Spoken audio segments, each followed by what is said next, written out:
नमस्कार दोस्तों, मैं सुमान शुक्ला स्वागत करता हूं आपका तक्षशिला ट्यूटोरियल के ऑनलाइन चैनल पर। दोस्तों, जैसा कि हम लोग लेसन पढ़ रहे हैं अल्कोहल, फिनॉल और ईथर, जिसके आपके पिछले लेक्चर कवर हो चुके हैं। सो दोस्तों, आज का हमारा लेक्चर है लेक्चर नंबर 8.3। दोस्तों, लेक्चर नंबर 8.2 तक हमने कवर कर लिया है, जिसमें हमने आपसे ये डिस्कस किया था। पहले हम अल्कोहल के बारे में बात करेंगे, फिर फिनॉल के बारे में बात करेंगे, फिर हम किसके बारे में बात करेंगे, ईथर के बारे में बात करेंगे। सो दोस्तों, अल्कोहल के बारे में हमने लगभग 2 लेक्चर्स में बात की हुई है। वहां पर हमने अल्कोहल को बनाया, अल्कोहल के भौतिक गुणों को देखा और अल्कोहल के रासायनिक गुण हम पढ़ रहे थे। और अल्कोहल के रासायनिक गुण में लास्ट लेक्चर में, ये जो पिछला लेक्चर आपका हुआ है, उसमें हमने एक हेडिंग करवाई थी ऑक्सीकरण की, और वहां पर हमने बोला था कि सर इसके आगे का जो टॉपिक है वो आगे डिस्कस किया जाएगा। सो दोस्तों, वही डिस्कशन आज हम स्टार्ट करेंगे और इसी क्रम को आगे बढ़ाएंगे और देखेंगे कि अल्कोहल की और ज्यादा केमिकल प्रॉपर्टीज क्या होती है। सो दोस्तों, स्टार्ट करते हैं लेक्चर और देखते हैं ऑक्सीकरण में हमको और क्या सीखना है। तो जैसा कि हमने यहाँ पर हेडिंग बना लिया है ऑक्सीकरण, और ऑक्सीकरण में हमने आपको बताया था सर ऑक्सीकरण किसकी किसकी उपस्थिति में किया जाएगा।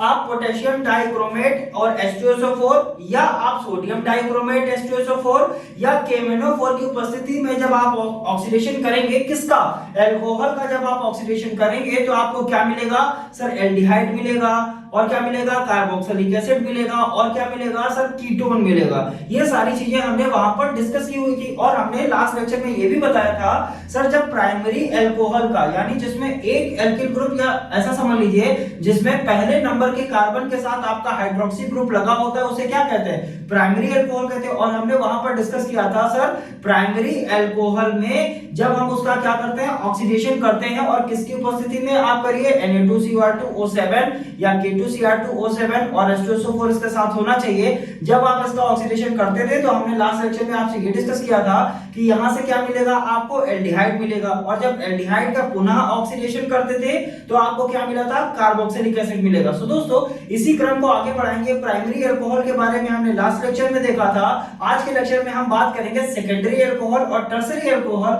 और भी ज्यादा रासायनिक गुणों के बारे में। सो दोस्तों, पहले हम डिस्कस करते हैं सेकेंडरी अल्कोहल का ऑक्सीडेशन करने पर हमको क्या मिलेगा।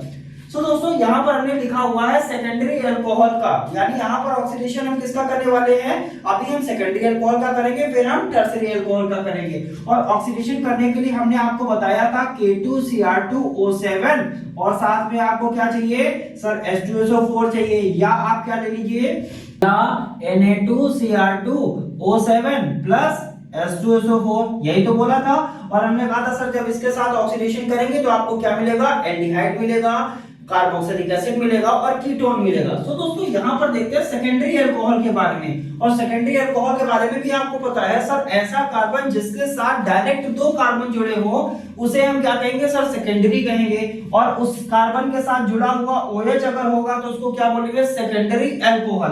अब जरा देखिए, OH इस कार्बन के साथ जुड़ा हुआ है, इसका मतलब ये कार्बन क्या दिख रहा है सर, यहां से ये कार्बन डायरेक्ट 2 कार्बन के साथ जुड़ा हुआ है, तो यहाँ पर इसका मतलब क्या हुआ सर, ये कौन सा अल्कोहल हो गया, सेकेंडरी अल्कोहल। सेकेंडरी क्यों हुआ, क्योंकि यहाँ पर 2 एल्किल ग्रुप लगे हैं कि नहीं लगे, सिंपल सी बात है, ऐसे भी समझ सकते हैं। तो हमने क्या लिया, सेकेंडरी अल्कोहल लिया। अब इसका हम क्या कर रहे हैं, ऑक्सीडेशन कर रहे हैं। अब जब हम इसका ऑक्सीडेशन करेंगे, किसकी उपस्थिति में, Na2Cr2O7 और H2SO4 की उपस्थिति में जब इसका ऑक्सीकरण किया जाएगा तो यहां पर मिलेगा क्या दोस्तों, आपको पता है सर, कीटोन। कीटोन का फॉर्मूला क्या होता है, 2 एल्किल ग्रुप होते हैं, C होता है, डबल बॉन्ड O लग जाता है। तो दोस्तों, जब सेकेंडरी अल्कोहल का हम क्या करेंगे, ऑक्सीडेशन करेंगे, किसकी उपस्थिति में करेंगे, Na2Cr2O7 और H2SO4 की उपस्थिति में जब इसका हम ऑक्सीडेशन करेंगे तो हमको मिलेगा क्या, यहाँ पर आपको क्या मिला हुआ है, कीटोन मिला हुआ है। ध्यान दीजिएगा, कीटोन मिला हुआ है, एल्डिहाइड ये नहीं है। एल्डिहाइड कब होता, जब यहाँ पर हम H लगा देते, तब क्या हो जाता, CHO, ये क्या हो जाता है, एल्डिहाइड। लेकिन यहाँ पर H नहीं लगा हुआ है, बल्कि पूरा का पूरा एक एल्किल ग्रुप लगा हुआ है। और एल्किल ग्रुप क्यों लगा, क्योंकि आपने सेकेंडरी अल्कोहल लिया था, सेकेंडरी अल्कोहल में 2 एल्किल ग्रुप होते हैं, इसीलिए आपको यहाँ पर कीटोन मिला है। अगर यहाँ पर सेकेंडरी अल्कोहल ना होता, सपोज कर लीजिए यहाँ पर हम हाइड्रोजन ले लेते, तो ये क्या हो जाता, प्राइमरी अल्कोहल हो जाता। तो प्राइमरी अल्कोहल से आपको क्या मिल जाता, एल्डिहाइड मिल जाता। अगर मान लेते हैं यहाँ पर हमने H लिया होता, मान लेते हैं H लिया होता, तो ये प्राइमरी अल्कोहल हो जाता कि नहीं हो जाता, सिंपल सी बात है सर। ये जब प्राइमरी अल्कोहल हो जाता तो जाहिर सी बात है यहाँ पर भी क्या आता, H आता। क्यों आता?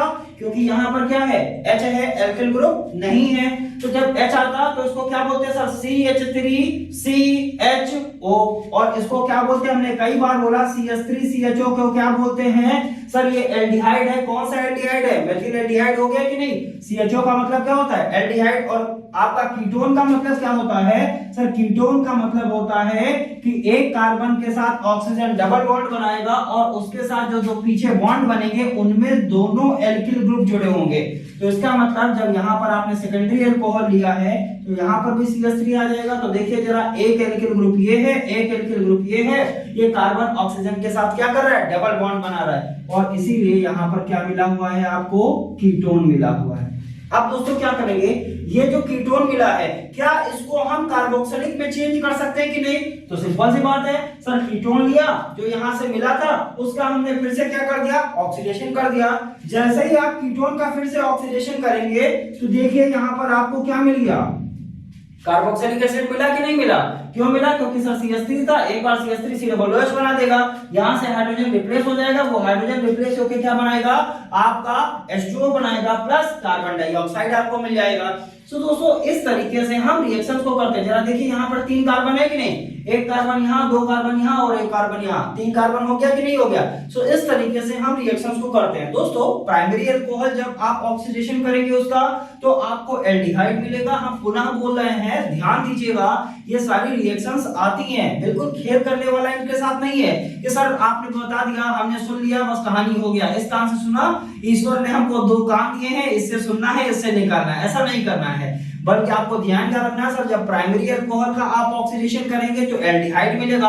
अगर एल्डिहाइड का आपने फिर से ऑक्सीडेशन कर दिया तो आपको क्या मिल जाएगा, कार्बोक्सिलिक एसिड मिलेगा। अगर आपने सेकेंडरी अल्कोहल का ऑक्सीडेशन किया तो आपको मिलेगा कीटोन, और कीटोन का अगर फिर से ऑक्सीडेशन कर दिया तो आपको क्या मिल जाएगा सर, कार्बोक्सिलिक एसिड मिल जाएगा। और यही तो हमने स्टार्टिंग में बताया था सर, क्या क्या मिलता है, एल्डिहाइड मिलता है, कीटोन मिलता है और कार्बोक्सिलिक एसिड मिलता है। इन्हीं चीजों के बारे में हमने डिस्कस किया हुआ था। तो दोस्तों बढ़ते हैं आगे की तरफ और बात करेंगे अब टर्सरी अल्कोहल के लिए। आखिरकार जब टर्सरी अल्कोहल का ऑक्सीडेशन करेंगे तो हमको क्या मिलेगा, इसके बारे में भी हम जानते हैं। दोस्तों बात करते हैं टर्सरी अल्कोहल के लिए। सिंपल सी रिएक्शन है, ये एक ही स्टेप में कंप्लीट हो जाएगी। ध्यान क्या देने वाला है सर, टर्सरी अल्कोहल का सामान्य परिस्थितियों में ऑक्सीकरण नहीं होता है। प्रबल अम्लीय माध्यम में ही टर्सरी अल्कोहल का ऑक्सीकरण होता है। ठीक है, इतना तो समझ में आ गया सर। साधारण परिस्थितियों में टर्सरी अल्कोहल का ऑक्सीडेशन नहीं होता है बल्कि प्रबल अम्लीय माध्यम होता है, तभी इसका क्या होगा, ऑक्सीडेशन होगा। इतना समझ में आ गया।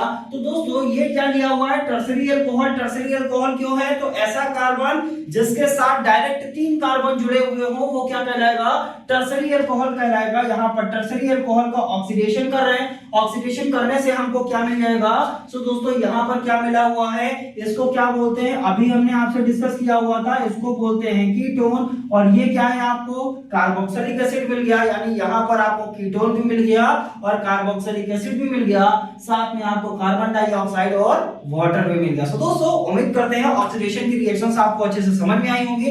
बढ़ते हैं अगली रिएक्शंस की तरफ और देखते हैं हमारे अन्य रासायनिक गुण क्या होंगे। तो बात करते हैं नेक्स्ट रासायनिक गुणों की तरफ। जो हमारा अगला रासायनिक गुण है वो आपका है विहाइड्रोजनीकरण, यानी अल्कोहल का हम क्या करेंगे, विहाइड्रोजनीकरण करेंगे तो हमको मिलेगा क्या। सो दोस्तों यहाँ पर हम देखते हैं विहाइड्रोजनीकरण आपके लिए क्या है, बहुत ही ज्यादा इंपॉर्टेंट है। अब आप कहेंगे सर आप सारी रिएक्शंस को क्या करते हैं, सभी रिएक्शंस को इंपॉर्टेंट बताते हैं। तो दोस्तों ध्यान रखिएगा, रिएक्शंस की भरमार है, बहुत सारी रिएक्शंस होती हैं, हम उन्हीं रिएक्शंस को डिस्कस करते हैं जो आपके लिए इंपॉर्टेंट होती हैं। सो दोस्तों विहाइड्रोजनीकरण भी आपके लिए इंपॉर्टेंट है। अब दोस्तों यहाँ पर जो हमने लिखा हुआ है इससे आप चिर परिचित है। चिर परिचित का मतलब क्या होता है, आप इससे भली भांति परिचित हैं, लेकिन फिर भी आप हो सकता है इन चीजों को ना पहचान पाए। तो दोस्तों इसका काम किसका है, ये काम भी मेरा है। हम ही आपको इसको क्या करेंगे, पहचानवाएंगे और आप पहचानेंगे इसको और हमें बताएंगे कि सर इसे क्या कहते हैं, इसे क्या कहते हैं और इसको क्या कहते हैं। तो दोस्तों बढ़ते हैं विहाइड्रोजनीकरण की तरफ और देखते हैं हमारा विहाइड्रोजनीकरण रिएक्शंस कैसे किया जाएगा। सो दोस्तों पहली रिएक्शन क्या लिखा हुआ, CH3CH2OH। इट मींस ये प्राइमरी अल्कोहल है कि नहीं है, तो आंसर क्या होगा, बिल्कुल सर ये प्राइमरी अल्कोहल है, ये पहले कार्बन के साथ OH जुड़ा हुआ है, प्राइमरी अल्कोहल है। तो इसकी लैंग्वेज क्या होगी, और दोस्तों यहाँ मिला क्या आपको मिला है CHO मतलब एल्डिहाइड मिला है, और विहाइड्रोजनीकरण का मतलब क्या होगा सर, हाइड्रोजन बाहर होगा। क्या बाहर होगा, पूरा का पूरा हाइड्रोजन क्या होगा, बाहर होगा। इतना तो समझ में आ गया। तो इसकी लैंग्वेज क्या लिखेंगे सर, प्राइमरी एल्कोहल का कॉपर की उपस्थिति में विहाइड्रोजनीकरण करने पर एल्डिहाइड प्राप्त होती है। लैंग्वेज समझ में आ गया होगा। फिर से बोल देते हैं सर, प्राइमरी एल्कोहल का कॉपर की उपस्थिति में विहाइड्रोजनीकरण करने पर एल्डिहाइड प्राप्त होती है। Is that clear? सारी चीजें समझ में आ गई होगी। बढ़ते हैं आगे की तरफ। अब दोस्तों हम आपसे पूछे ये क्या लिखा हुआ है, इसे आप पहचान पाएंगे कि नहीं? तो आंसर क्या है सर, पहचान लेंगे कैसे? यहाँ लिखा है CH3 कितने हैं, 2 हैं, और यहाँ पर क्या लिखा है सर, CH लिखा है। तो यहाँ पर लिखा है सर CH3 कितने हैं, 2 हैं, ठीक है। तो CH3 हमने कितने लिख दिए, 2 CH3 लिख दिए। और क्या लिखा है सर, CH लिखा है, यानी C और H हो गया। और क्या लिखा है सर, OH लिखा हुआ है। अब जरा ये बताइए ये कौन सा एल्कोहल है? तो आंसर क्या होगा सर, इसे तो हम सेकेंडरी एल्कोहल कहते हैं। क्यों कहते हैं कि जब एक कार्बन से डायरेक्ट 2 कार्बन जुड़े होते हैं तो उसे क्या बोला जाता है, उसे बोलते हैं सेकेंडरी एल्कोहल। तो सेकेंडरी एल्कोहल को हम ऐसे लिखें या इस तरीके से लिखा जाए, आंसर वही रहेगा, आंसर तो चेंज होने वाला नहीं है। क्यों? क्योंकि एक कार्बन से डायरेक्ट यहाँ पर 2 कार्बन जुड़े हुए हैं, या ऐसा समझ सकते हैं सर ये एल्किल ग्रुप है और 2 एल्किल ग्रुप एक कार्बन से जुड़ा हुआ है। इसका मतलब क्या होगा सर, ये सेकेंडरी होगा। और जुड़ा किसके साथ है, एल्कोहल के साथ, तो क्या हो जाएगा, सेकेंडरी एल्कोहल। अब सेकेंडरी एल्कोहल का कॉपर की उपस्थिति में विहाइड्रोजनीकरण करने पर क्या प्राप्त होता है? तो सर हमको पता है ये क्या लिखा हुआ है। अभी भी आप इसको पहचान पा रहे हैं कि नहीं? बिल्कुल पहचान लेंगे। तो CH3 कितने हैं, 2 हैं, एक कार्बन है, एक कार्बन, और ऑक्सीजन जो है वो कैसा है, डबल बॉन्ड के साथ। अब जरा बताइए ये कुछ इस तरीके से लिखा हुआ है कि नहीं? CH3 कितना, 2 CH3 दिखाई नहीं दे रहा होगा, एक सेकंड इसको साफ कर देते हैं थोड़ा सा। तो यहाँ पर क्या लिखा हुआ है, CH3 कितने हैं, 2 CH3 हैं, एक कार्बन है, और इसके साथ क्या लगा हुआ है, डबल बॉन्ड। अब दोस्तों समझ में आ रहा होगा सर, जब सेकेंडरी एल्कोहल होता है उसका कॉपर की उपस्थिति में जब विहाइड्रोजनीकरण करते हैं तो हमें क्या प्राप्त होता है, इसे क्या बोलते हैं, कीटोन कहते हैं। क्या कहते हैं इसे, कीटोन कहते हैं, और हाइड्रोजन बाहर हो जाती है। तो दोस्तों उम्मीद करते हैं ये दोनों रिएक्शंस आपको समझ में आ गई होंगी। बढ़ते हैं नेक्स्ट रिएक्शन की तरफ। अब तो आप इसका नाम बता ही लेंगे, तो इसका नाम क्या होगा सर, एल्किल ग्रुप कितने लगे हैं, 3 लगे हैं कि नहीं? जब एक कार्बन से 3 एल्किल ग्रुप लगे होते हैं तो क्या कहलाता है, टर्सरी कहलाता है। और अल्कोहल के साथ लगा हुआ है तो क्या कहलाएगा, टर्सरी अल्कोहल कहलाएगा। या ऐसा समझ सकते हैं जब एक कार्बन के साथ डायरेक्ट 3 कार्बन जुड़े होते हैं तो वो क्या कहलाता है, टर्सरी कहलाता है। और अल्कोहल के साथ लगा हुआ है तो इसे क्या बोलेंगे, टर्सरी अल्कोहल कहेंगे। दोस्तों टर्सरी अल्कोहल का कॉपर की उपस्थिति में विहाइड्रोजनीकरण करने पर क्या प्राप्त होता है, तो इसका नाम क्या हो जाएगा सर, ये डबल बॉन्ड आ गया। जब कार्बन और कार्बन के बीच में डबल बॉन्ड आ जाता है तो उसको क्या बोलते हैं, एल्कीन बोलते हैं कि नहीं बोलते हैं? तो हमें क्या प्राप्त होता है, एल्कीन प्राप्त होता है और जल प्राप्त होता है। दोस्तों उम्मीद करते हैं ये विहाइड्रोजनीकरण की हमने यहाँ पर आपसे 3 रिएक्शन डिस्कस करी है।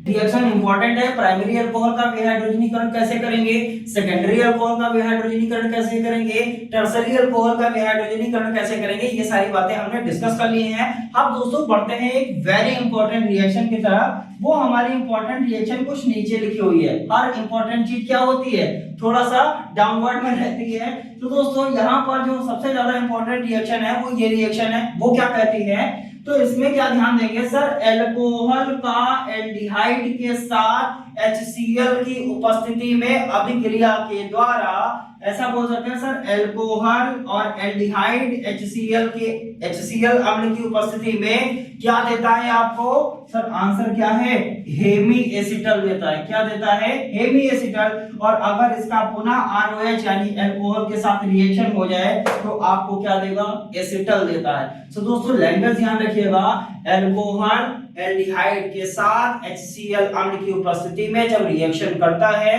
तो आपको क्या देता है, हेमी एसिटल देता है। अगर इसका पुनः रिएक्शन हो जाए तो वो क्या देगा, एसिटल देता है। कई बार रिएक्शन आता है एल्कोहल से एसिटल प्राप्त कीजिए, तो वो रिएक्शन क्या होगा सर, यहाँ एल्कोहल लिखा, एल्डिहाइड लिखा, HCl अम्ल की उपस्थिति, हेमी एसिटल से हमने एसिटल को प्राप्त कर लिया। सो दोस्तों उम्मीद करते हैं रिएक्शंस आपको समझ में आई होंगी। बढ़ते हैं अगले टॉपिक की तरफ। दोस्तों हमारा अगला टॉपिक है प्राइमरी, सेकेंडरी और टर्सरी एल्कोहल में अंतर। अगर हम आपसे कहें सर आप ये अंतर करके बताइए कि प्राइमरी एल्कोहल और सेकेंडरी एल्कोहल और टर्सरी एल्कोहल में क्या अंतर होता है, तो आप कैसे बताएंगे। तो दोस्तों इसकी 4 विधियां होती हैं। कितनी विधियां होती हैं, 4 विधियां। कौन कौन सी विधि होती है इसकी हम बात करते हैं। तो पहली विधि होती है ऑक्सीकरण अभिक्रिया के द्वारा। आप उसका क्या कर दीजिए, ऑक्सीकरण कर दीजिए। और ऑक्सीकरण की रिएक्शंस हमने आपको करवाई है। पहले प्राइमरी अल्कोहल का ऑक्सीकरण कराया, फिर सेकेंडरी अल्कोहल का ऑक्सीकरण कराया, फिर टर्सरी अल्कोहल का ऑक्सीकरण कराया, और वहां से आप अल्कोहल में अंतर दिखा सकते हैं। कौन कौन से अल्कोहल, प्राइमरी, सेकेंडरी और टर्सरी। और दोस्तों दूसरी विधि भी अभी आपने करी है, उसका नाम क्या है, विहाइड्रोजनीकरण। विहाइड्रोजनीकरण। उम्मीद करते हैं दोस्तों चीजें आपको अच्छे से समझ में आ रही होंगी। ध्यान दीजिएगा, समझना बेटा बहुत ही ज्यादा इंपॉर्टेंट होता है। अगर आप इन चीजों को नहीं समझेंगे तो प्रॉब्लम्स हो सकती हैं। तो प्राइमरी, सेकेंडरी और टर्सरी अल्कोहल में अंतर आखिरकार किया कैसे जाएगा, तो पहला आप या तो ऑक्सीकरण के द्वारा अंतर दिखा सकते हैं या विहाइड्रोजनीकरण के द्वारा। क्या ये दोनों विधियां आपने पढ़ ली हैं, तो आंसर क्या होगा, यस सर पढ़ लिया है।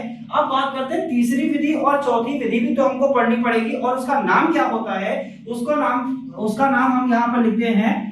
तीसरी विधि होती है ल्यूकास परीक्षण के द्वारा। ल्यूकास परीक्षण के द्वारा, यानी ल्यूकास परीक्षण के द्वारा भी हम क्या कर सकते हैं सर, प्राइमरी, सेकेंडरी और टर्सरी अल्कोहल में अंतर कर सकते हैं। और चौथी विधि होती है विक्टर मेयर विधि। विक्टर मेयर विधि, यानी हमने बताया आपको कि प्राइमरी, सेकेंडरी और टर्सरी अल्कोहल में अगर आपको अंतर स्पष्ट करना है, या तो आप ऑक्सीकरण के द्वारा दिखा दीजिए, या तो विहाइड्रोजनीकरण के द्वारा दिखा दीजिए, या ल्यूकास परीक्षण के द्वारा दिखा दीजिए, या विक्टर मेयर विधि के द्वारा दिखा दीजिए। ऑक्सीकरण और विहाइड्रोजनीकरण को हमने डिस्कस कर लिया है। इनको डिस्कस करने के बाद हम डिस्कस किसको करेंगे, ल्यूकास परीक्षण को करेंगे, फिर हम किसको करेंगे, विक्टर मेयर विधि को करेंगे। सो दोस्तों जिस तरीके से आपने ऑक्सीकरण और विहाइड्रोजनीकरण को अच्छे से देखा हुआ है, इसी तरीके से आप ल्यूकास परीक्षण और विक्टर मेयर को भी ध्यान से देखेंगे, वहां से अच्छी चीजों को समझ जाएंगे और इनमें अंतर स्पष्ट कर लेंगे। क्योंकि दोस्तों ऐसा होता है कई बार डायरेक्ट क्वेश्चन आता है सर ल्यूकास परीक्षण के द्वारा प्राइमरी, सेकेंडरी और टर्सरी अल्कोहल में अंतर स्पष्ट कीजिए। या कई बार क्वेश्चंस बन जाते हैं सर आप ये बताइए विक्टर मेयर विधि के द्वारा प्राइमरी, सेकेंडरी और टर्सरी अल्कोहल में क्या अंतर होता है। या कई बार क्वेश्चन बन जाता है सर ऑक्सीकरण अभिक्रिया के द्वारा आप ये बताइए सर प्राइमरी, सेकेंडरी और टर्सरी अल्कोहल में क्या अंतर होता है। या कभी डायरेक्ट नहीं पूछेंगे तो ऐसा पूछ लेंगे सर इसकी उपस्थिति में इसका विहाइड्रोजनीकरण कराएंगे तो हमको क्या मिलेगा, या इसकी उपस्थिति में इसका हम ऑक्सीडेशन कराएंगे तो हमको क्या मिलेगा। अगर सेकेंडरी अल्कोहल को ऑक्सीडेशन करा रहे हैं तो हमको क्या क्या मिलेगा, क्या उससे कीटोन मिलेगा कि नहीं मिलेगा, कीटोन के बाद क्या हमको कार्बोक्सिलिक एसिड मिलेगा कि नहीं मिलेगा। सो दोस्तों उम्मीद करते हैं सारे लेक्चर आपको अच्छे से समझ में आए होंगे। इनकी आप प्रैक्टिस करिएगा, इनको ध्यान से पढ़िएगा। दोस्तों तब तक आप इन दो विधियों की प्रैक्टिस कीजिए। हम कल के लेक्चर में बात करेंगे ल्यूकास परीक्षण और विक्टर मेयर के द्वारा हम प्राइमरी, सेकेंडरी और टर्सरी अल्कोहल को कैसे डिफाइन करेंगे। सो दोस्तों आज के लेक्चर में इतना ही, मिलेंगे नेक्स्ट लेक्चर में, तब तक के लिए बहुत बहुत धन्यवाद।